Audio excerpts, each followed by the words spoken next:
Rev up your engines!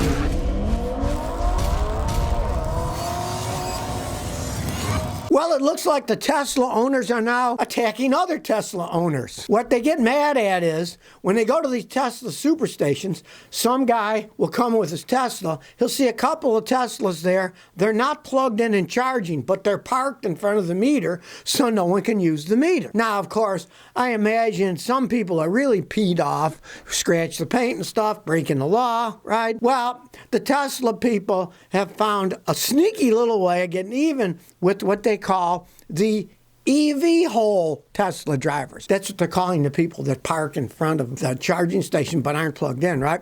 What they're doing is they're plugging those people in so they get charged for the idling time of sitting there just plugged in. It turns out that there's some kind of a deal where with your Tesla superstation, if you push the button on the charger, then you'll be able to open the charging port on the Tesla. They made it for the convenience of people, right? Well, now the other people have found out, well, they're going to do that. We're going to make them pay for it. We'll deliberately plug them in, which kind of goes to show what I figured in the first place. Numero uno, they're very expensive cars, the Teslas, right? And generally, rich people think they're the only people on the planet. So even amongst their own kind, they're parking in front so the other people can't charge them, even though they're not charging. Some of the guys, like, they'll park a big diesel truck there as kind of a protest, right? Well, these are their own kind. I guess it's like sharks, you know? They will eat their own kind if they see a problem. In this case, they call them EV holes, and then they plug it in so they got to pay for something because they were sitting there hogging it, not using it at all. One set of rich people are attacking their own kind now because it's inconveniencing them. It started, I guess, in China. Then somebody made a YouTube video. Everybody saw, aha, look, they're going to do that. Here's how we're going to get even. And we're not breaking any laws. We're not scratching their paint. We're just plugging them back in so they got to pay for it. Roy Hines says, is there a break-in period on oil changes today? Does the 1,000-mile break-in period of change apply for a hybrid engine? Can you push it to 5,000 miles? Modern cars really don't have a break-in period like they did when I was young because everything back then was cast iron, and a lot of times the castings, some iron stuff would come off, and you would change it the first 1,000 miles. Now you can just buy a car, change it every 5,000 miles. Not really have to think about it. They use aluminum alloys. They're completely different designs than they were back in the day, plus the oils today have so many better additives than the older ones did. Just change it at 5,000. It doesn't matter if it's a hybrid, doesn't matter if it's regular. Keep it the regular 5,000 miles. Don't listen to them when they tell you 10. That's a bunch of nonsense. You don't want a car that burns oil, so change it every 5. Oil's cheap, engines are expensive. But no, there is no real break-in period anymore. People17 says, I got a 2000 Lexus with 135,000 miles. The car seems to have a slow oil seep coming from the valve cover gasket. Is it something I should get, or should I just leave it alone and top off the oil? Thanks. The valve cover gaskets on those are real skinny little things.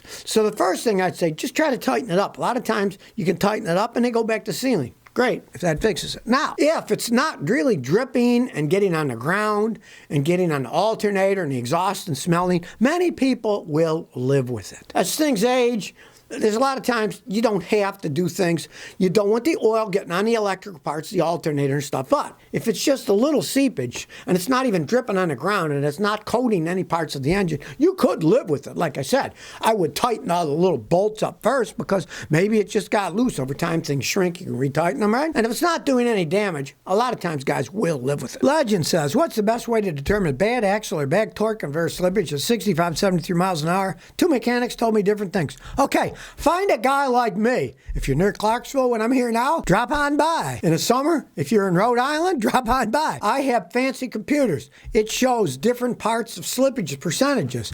Just driving a car and going, I could see if it was a torque converter that was slipping or if it's something else, because I get the data, live data of torque converter slippage, and I just drive it. Well, actually, you would drive it, and I would ride in the passenger side, and then I could live watch the slippage, and I could say, okay, yes, the converter's slipping, or say, no, the converter's working perfectly fine.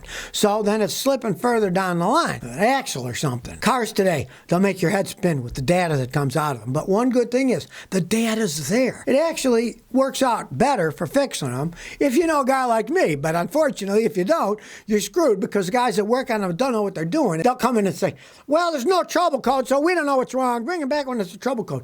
Trouble codes are generic. They give you a big picture. Just because there aren't any trouble codes doesn't mean you got no problems.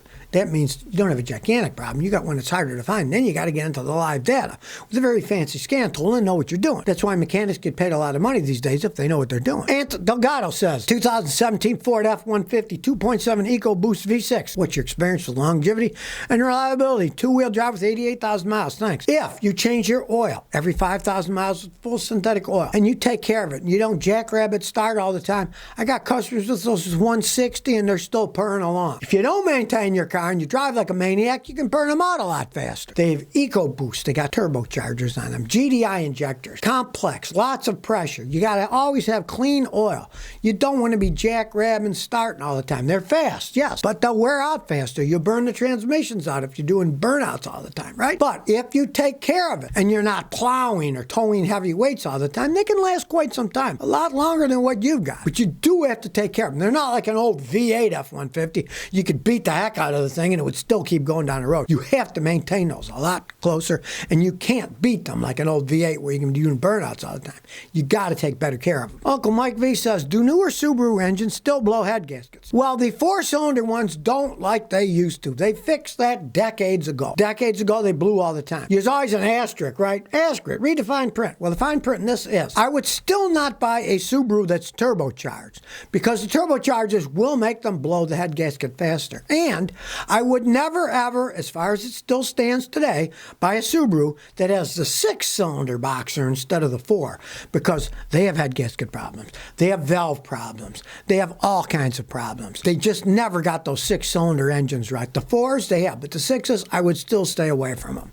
But the 4s, no, they really don't have the head gasket. If you change your coolant once every, 100,000 miles or every 6-7 years, and if you change the engine oil and filter every 5, you usually won't have head gasket problems in any of the modern ones. Jordan Dungeon says, Scotty, what are your thoughts on an 02 Camry XLE 4-cylinder with 85,000 miles for $6,000? Any problems with this generation? They didn't really have problems. Now, it is what? 21 years old. I would want absolute positive proof that's the real mileage. It can be. Older people. I had a guy just bought one the other day here in Clarksville, and his has 75,000 miles on it. And it's really bought it at a car dealership where a little old lady traded it in on a Subaru. You never know. I would buy it, definitely, if that was the real mileage. And it hadn't been wrecked, flooded, or stolen. You still want to pay a mechanic like me to check it out. I've had people bring me Lexuses that looked okay, but I said, oh, look at this. This thing's worn out. Don't buy it. You got to have a mechanic check it out, especially to make sure that's the real mileage. But if it is, I'd snap it up. It can last forever. Well, if you're like me and you wonder why you see